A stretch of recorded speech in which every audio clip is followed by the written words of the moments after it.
বড় লোকের বিটিল লম্বা লম্বা চুল আমার মাথা বেঁধে দিব।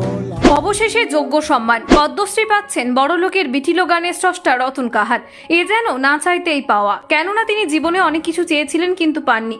অবশেষে না চাইতেই পাওয়ার মতোই অতর্কিতে বৃহস্পতিবার বিকেলবেলায় একটি ফোন আসে, আর সেই ফোনে জানানো হয় আপনি পদ্মশ্রী পুরস্কার পাচ্ছেন। ফোনটি ধরেছিলেন বড়লোকের বিটিলো গানের স্রষ্টা রতন কাহারের ছেলে।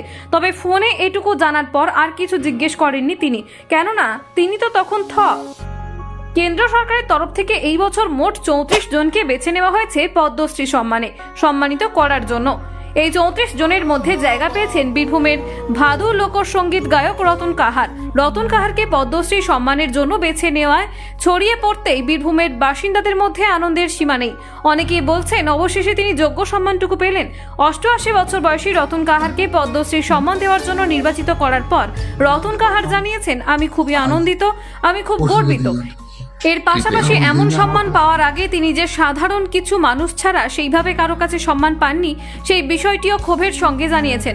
রতন কাহারের জীবনে পদ্মশ্রী সম্মান এক নতুন অধ্যায় শুরু করলো বলেই মনে করছেন সাধারণ মানুষ থেকে বিশিষ্ট জনেরা। রতন কাহার একজন ভাদু, টুসু, আলকাপ, ঝুমুরের মতো গান নিয়ে সঙ্গীত রচনা এবং পরিবেশন করে থাকেন। তবে তার জীবনে সবচেয়ে বড় আলোচনার গানটি হলো বড়লোকের বিটিলো। এই গান নিয়ে চরম বিতর্ক রয়েছে। এমনকি এই গান নিয়ে বছর কয়েক আগে বিতর্কে জড়িয়েছিলেন র্যাপ সিঙ্গার বাদশা। তিনি রতন কাহারের অনুমতি ছাড়াই এই গান ব্যবহার করেছিলেন। যদিও পরবর্তীতে বিষয়টি তার কানে গেলে তিনি ক্ষমা চেয়ে নেন এবং রতন কাহারকে আর্থিকভাবে সাহায্যও করেছিলেন। রতন কাহার ছাড়াও পশ্চিমবঙ্গের আরও 3 জন পদ্মশ্রী সম্মানে সম্মানিত হয়েছেন। তাদের মধ্যে রয়েছেন পুরুলিয়ার গাছ দাদু শ্রী দুঃখু মাঝি, ছৌ নাচকে বাংলার ঘরে ঘরে পৌঁছে দেওয়া শিল্পী শ্রী নেপাল চন্দ্র সূত্রধর এবং দুর্গা মূর্তির নির্মাতা শ্রী সনাতন রুদ্র। বাংলা থেকে এবার মোট 4 জন পদ্মশ্রী সম্মানে সম্মানিত হলেন।